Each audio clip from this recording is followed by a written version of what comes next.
Nosso tema de hoje é a traição. No caminho da cruz nós encontramos Judas. No caminho da cruz nós encontramos um conluio para que o Filho de Deus chegasse até a cruz. O que é muito interessante, porque o Jesus crucificado desde a fundação do mundo, aquele que disse para os discípulos: eu não vou orar para que Deus me livre dessa hora, porque foi exatamente para essa hora que eu vim. Aquele que é o Cordeiro de Deus, que iria mesmo ao matadouro como uma ovelha muda, como disse Isaías, ele veio para se entregar. Se não fosse o próprio Judas, seria de uma outra forma que aconteceria, mas a verdade é que ele veio para se entregar. Jesus não veio à terra para dizer: bom, se acontecer eu até morro, mas tomara que não aconteça. Ele veio para ser vida entregue no lugar da morte, que estaria sobre o homem e que estava sobre o homem desde o Éden. Mas o sistema da traição, eu digo sistema porque você vai entender, a religião mais Judas, faz parte desse caminho. No caminho da cruz nós encontramos a história da traição, que está em Mateus capítulo 26, versos de 14 a 16. Vai estar na tela, você pode abrir o seu aplicativo, se você quiser, ou a sua Bíblia de papel. Olha, a moça tem uma Bíblia de papel, é isso, vintage. Aí, você também, Rony? Grande Rony. Eu lembro quando a gente era garota, assim, na igreja, vamos abrir as Bíblias no texto, era aquele barulho de página. Agora é alguns deixam até no silencioso, né? Não é barulho nenhum. Mas espero que a palavra continue fazendo eco e barulho dentro de você. É isso que, aleluia, é isso que importa. Então, um dos 12, chamado Judas Iscariotes, foi falar com os principais sacerdotes. Irmão, tem tanta coisa legal. Sabe quem são os principais sacerdotes? Não era o sumo sacerdote? E depois tinha o grupo dos sacerdotes. Mas parece que tem uma outra casta, e tem os principais. Fora o sumo, que já não era um só, tinha Anás e Caifás. Já tinha um conluio de Roma. O sumo sacerdote já não era mais vitalício. Já tinha uma política com o poder vigente, com o império. Os saduceus, que dominavam o templo e cuidavam da casta sacerdotal, já tinham acordos com Roma, vai por aí. Já tinha mais de um sumo sacerdote, e já tinha também os que já não eram mais sumo sacerdotes, ficaram no banco de reserva. Então, para não ficar sem graça, forma aqui um grupo dos principais sacerdotes. Tudo é uma questão de política, domínio e controle da religião. Mas enfim, vamos em frente. Ele disse... Então um dos 12, chamado Judas Iscariotes, foi falar com os principais sacerdotes e disse: quanto vocês me dão para eu entregar ele para vocês? E pagaram-lhe 30 moedas de prata. E desse momento em diante, Judas buscava uma boa ocasião para entregar Jesus. Deus nos abençoe na sua palavra, na ministração e na meditação desta manhã. No começo desse capítulo é muito interessante, esses principais sacerdotes, esse grupo de saduceus, e depois Marcos, no livro de Marcos, começa a falar que eles já estavam em conversa de que maneira a gente acaba com esse cara. A última semana de Jesus, de vida, foi em Jerusalém. A entrada triunfal de Jesus, dali para frente, a maioria dos evangelhos gasta mais tempo na última semana do que na vida toda de Cristo.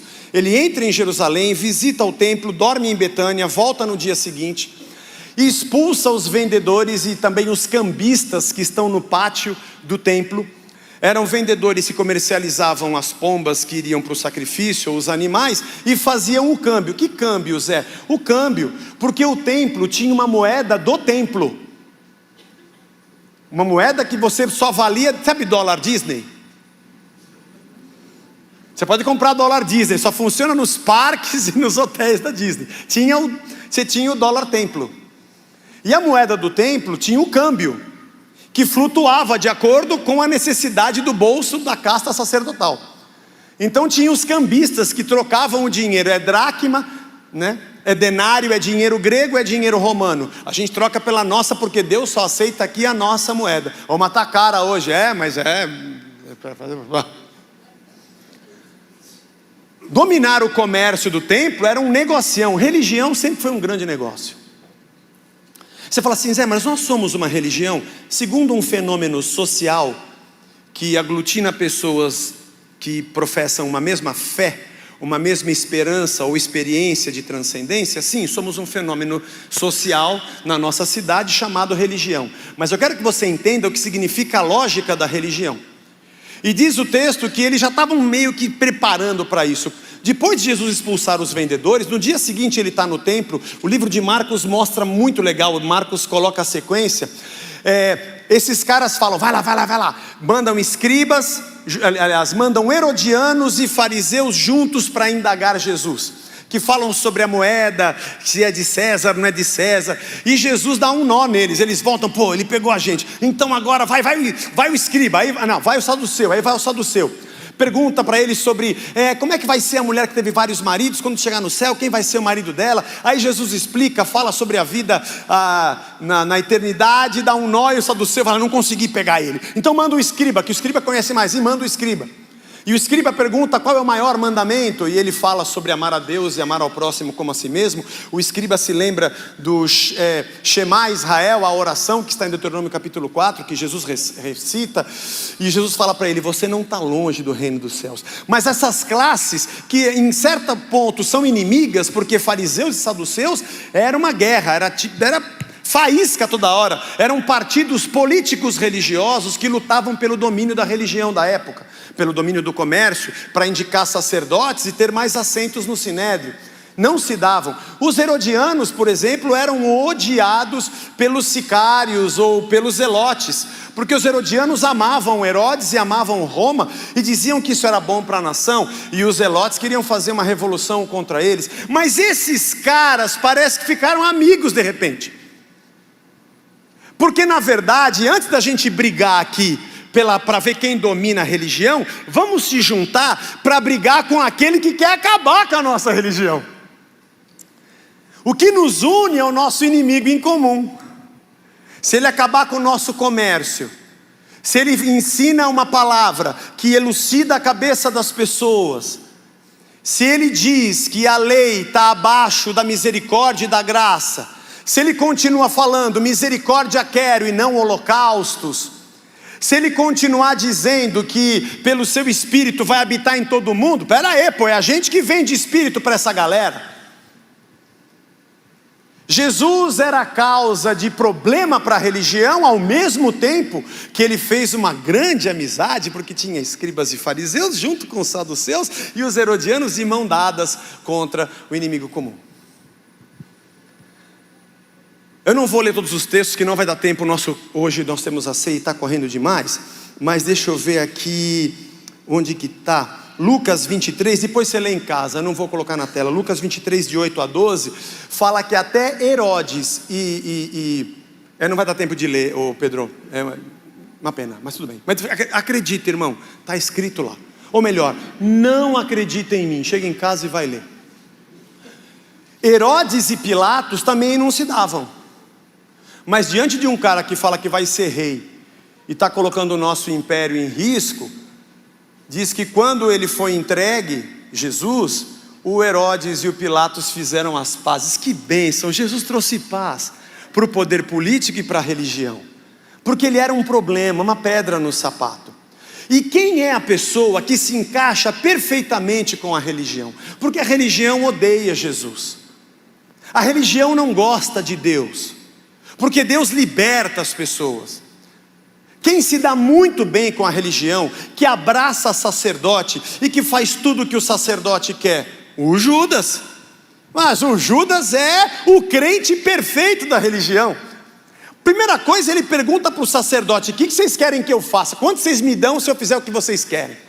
Eu posso vir aqui, dar um depoimento e falar, eu ando com ele há 3 anos, ele é subversivo, ele quer mesmo, ele fala uns discursos aí para acabar com Roma, eu ouvi, eu posso assinar embaixo, eu vou dizer que ele é contra a religião judaica, contra os costumes, porque eu sou lá de dentro, faço uma denúncia aqui no Sinédrio, faço uma denúncia para vocês, vocês querem? Quanto vocês me dão? Porque eu estou procurando benefícios. Eu não estou procurando, porque com Cristo eu já ando há 3 anos. Eu não quero que Ele me diga como é que eu devo ser. Eu não quero que Ele aponte meus defeitos e meus pecados. Eu não quero que Ele transforme a minha mente e meu coração. Eu não quero morrer para nascer de novo e ser uma outra pessoa. Eu não quero negar a mim mesmo e tomar a minha cruz. Eu quero o que eu quero e dane-se Deus. Eu quero uma religião que me dê o que eu quero, pô. Quanto vocês me dão? Mas a religião diz, beleza, eu te dou o que você quer, mas você tem que fazer o que a gente quer. O que a gente quer é que você entregue Ele. O que a gente quer é um bode expiatório, para ter o bode expiatório para o povo, é ter alguém que confirme todas as acusações. Você faz isso, vocês me dão o que eu quero, você me dá o que a gente quer, você me dá o que eu quero, vocês me dão o que a gente quer, então está fechado. 30 moedas, que geralmente vem do povo. Porque a religião que odeia Deus faz o seu próprio sistema, e ela tem domínio sobre as pessoas usando medo e culpa.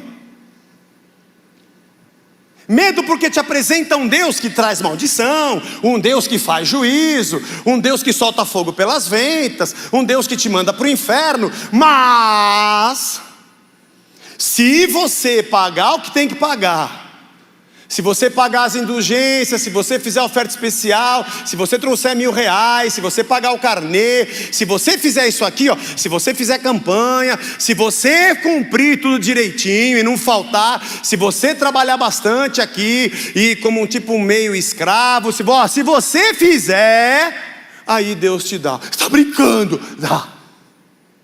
Aí você vai prosperar, você vai ter dinheiro, e sempre a gente vê apresentando uma isca, e o povo corre atrás e põe a mão no bolso e faz tudo.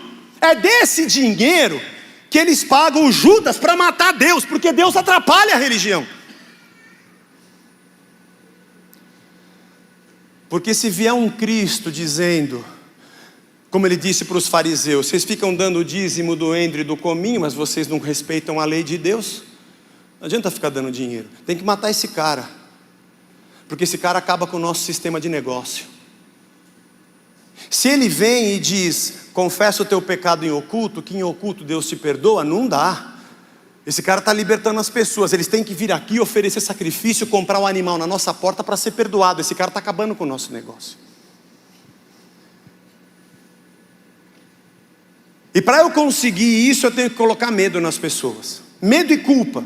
Porque se ela não fez, se ela não pagou, e se ela não fez o ritual religioso, qualquer problema na vida dela, eu digo, tá vendo? É porque você não deu dinheiro, porque você quebrou a corrente da oração, porque você não veio no dia, e coloca um monte de medo. Porque essa pessoa não se relaciona com Deus, ela se relaciona com um sistema religioso que suga o que ela tem e oferece o que ela quer.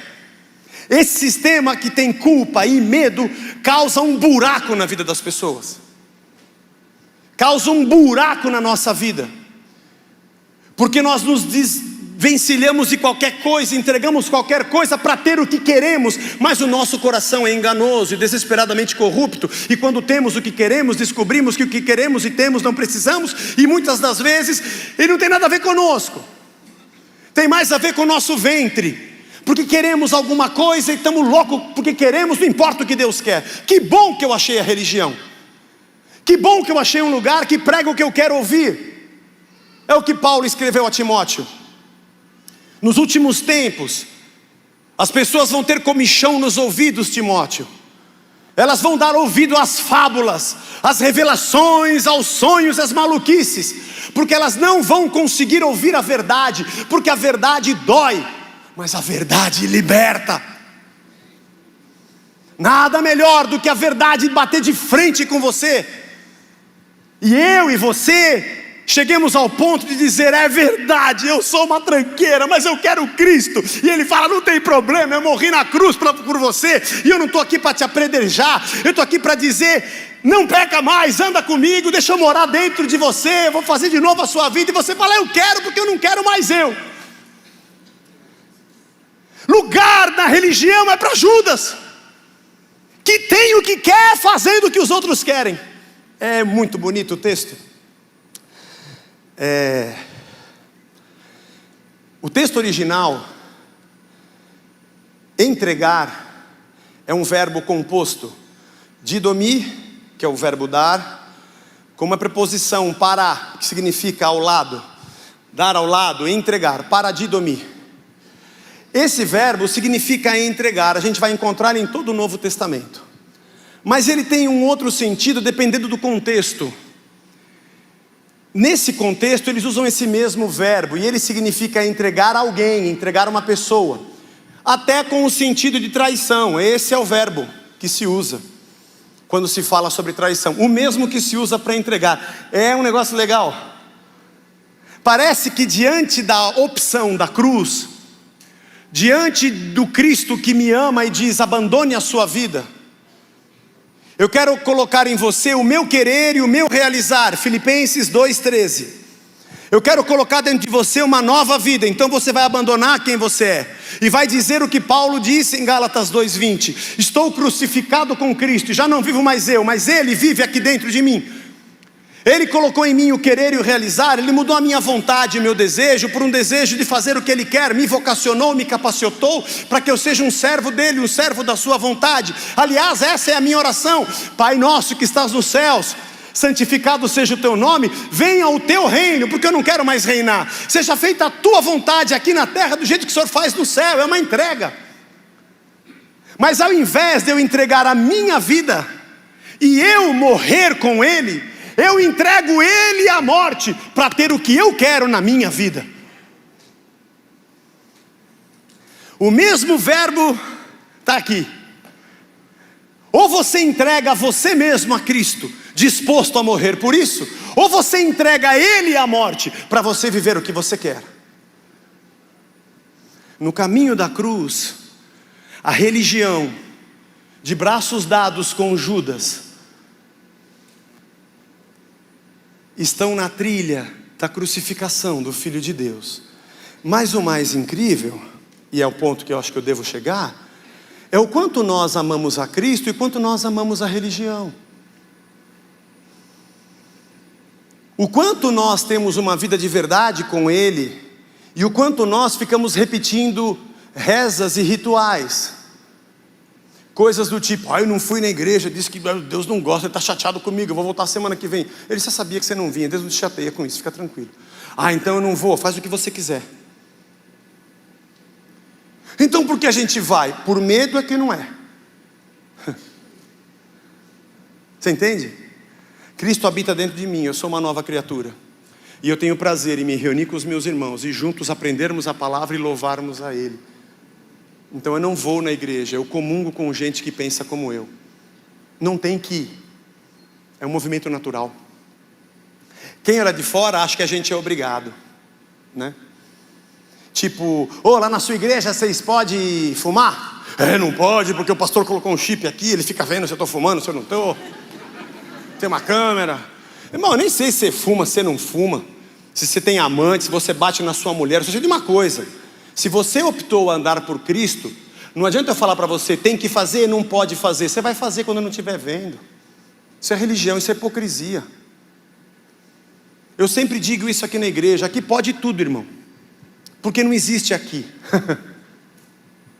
Aqui não existe, Deus não está aqui, Deus está aí, em você. Se você ainda habita num berçário e acha que religião é você vir e fazer uma de santinho na frente das pessoas, o problema é seu. Você está enganando quem? Talvez o lugar dessas pessoas seja subindo a escadaria para o departamento infantil. Aqui é lugar de gente adulta, que luta contra si, que reconhece o seu pecado, que entende que Cristo deu para ele uma nova perspectiva de vida, e ele mesmo luta contra si, como Paulo diz aos Coríntios, esmurrando o seu próprio corpo, e dizendo: miserável homem que sou, quem vai me livrar desse corpo de pecado e desse corpo de morte? Vai ter coragem de dizer como Paulo: porque o bem que eu quero fazer eu não consigo, e o mal que eu não quero toda hora eu estou fazendo. Reconhecendo a verdade, dizendo: Cristo, sem ti eu não consigo viver, eu quero negar a mim mesmo, porque isso aqui não dá sem o Senhor, e quero andar contigo. Coloque em mim o teu espírito, me dá a mente de Cristo, para eu pensar o que o Senhor pensa e não mais o que eu quero. Coloque em mim o mesmo sentimento que houve em Cristo Jesus, para que eu sinta aquilo que o Senhor quer, e me movimente do jeito que o Senhor quer, e não como eu quero, porque eu não quero mais ser o que eu sou. Tudo que eu falei aqui eu só citei versículos: Efésios, Filipenses, Gálatas. Porque nós traímos a Deus todo dia. Nós também batemos na porta da religião para perguntar: aqui, como é que eu faço para ter o que eu quero?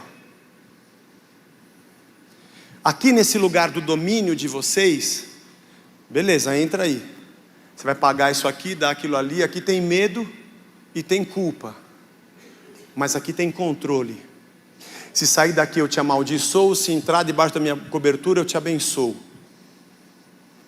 Só quero dizer que aqui, se tem um lugar que Deus não gosta, é aqui, ó. Se Jesus voltasse hoje, acho que ele não vinha aqui não, irmão. Não ia perder tempo, porque a gente já tem a palavra, já devia saber, né? Devia saber.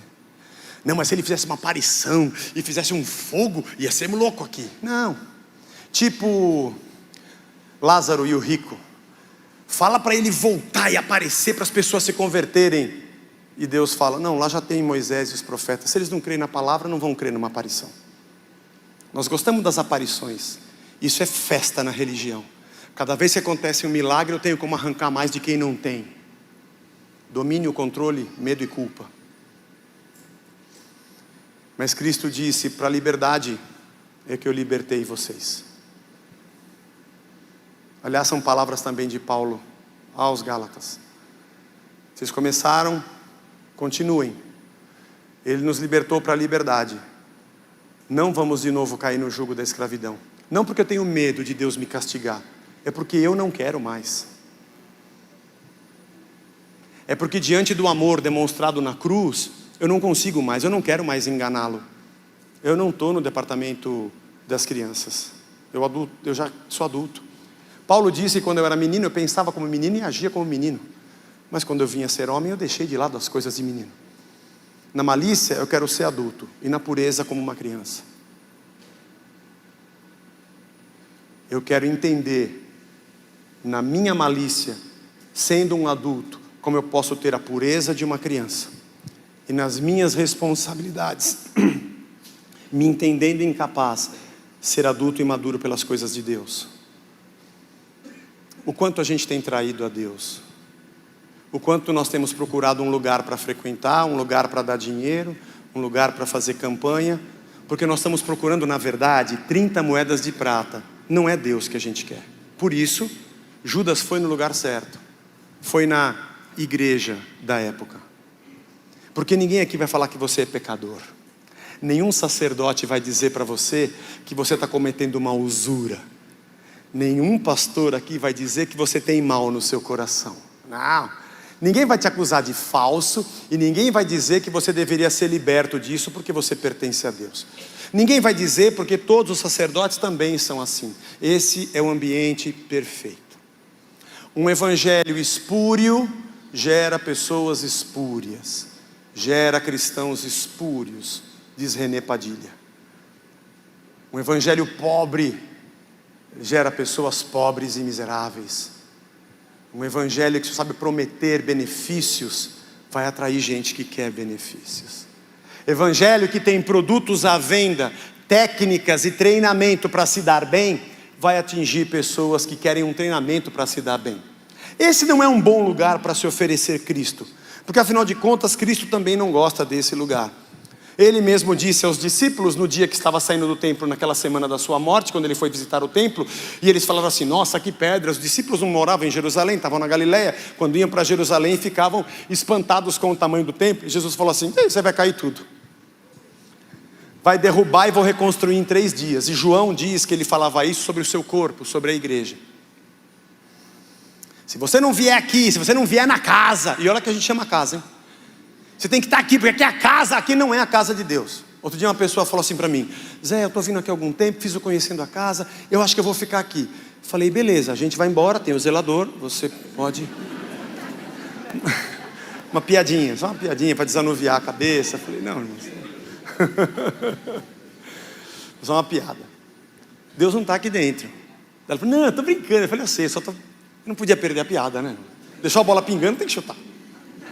Pode até perder a pessoa, mas eu não perco a oportunidade de fazer uma gozação.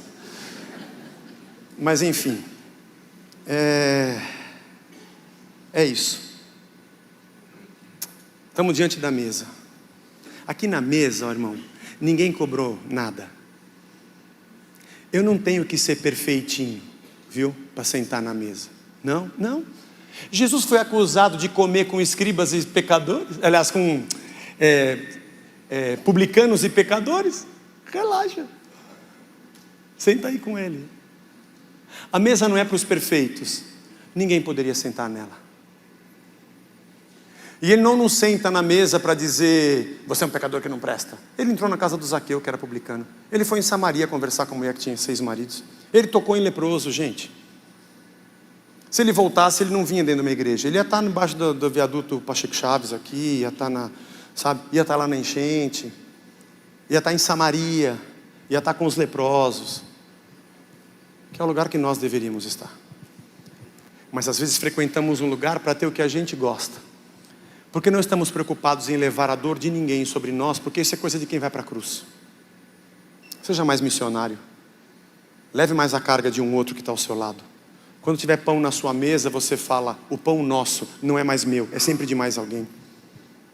Leve a dor de um alguém. Ame. Religião é cheia de levar juízo, porque é maneira de manter domínio, medo e culpa. Mas Jesus disse: eu vim para libertar, eu vim para que vocês tenham vida e tenham vida em abundância. Então a gente vai sair pecando? Claro que não, a gente ama a Deus. Mas eu não peco não porque eu tenho medo dele, eu não peco porque eu amo e quero ser como ele. É bem diferente. Aqui não tem domínio. É por isso que a gente é como a gente é. Eu tenho muitas coisas que eu faço aqui na igreja, é por isso. Você não é obrigado a vir, você não é obrigado a ser membro, você não é obrigado a dar dízimo, nem a entregar nada. Não é obrigado a frequentar. Eu não dou cobertura espiritual, e se você não vier, não muda nada. Mas eu acho muito legal a gente estar junto, porque o único motivo é porque a gente quer, porque a gente ama. A gente contribui porque a gente tem prazer. A gente reparte porque está no nosso coração. A chance de ter falsidade é muito pequena, apesar de que a gente é falso, acontece às vezes. Mas sempre que tem alguém me chuchando com um tridente no meu cangote, fala: você não vai ter o que você quer se você não pagar o que eu estou pedindo. Você nunca vai ser satisfeito. Faz uma análise na sua vida do quanto você ama o sistema religioso, ou quanto você quer um cargo ou um título dentro do sistema religioso, ou quanto você quer servir. Servir. Jesus disse em Mateus 20, 28, eu não vim para ser servido, eu vim para servir, dar a minha vida em resgate de muitos. Sirvam uns aos outros. Estou lavando o pé de vocês, faça isso uns com os outros. Deus nos abençoe.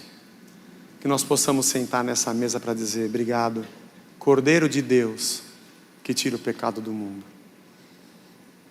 Obrigado porque o Senhor não me chamou para uma obrigação, o Senhor me chamou para comunhão. Para comunhão. Deus nos abençoe a sermos a sua igreja.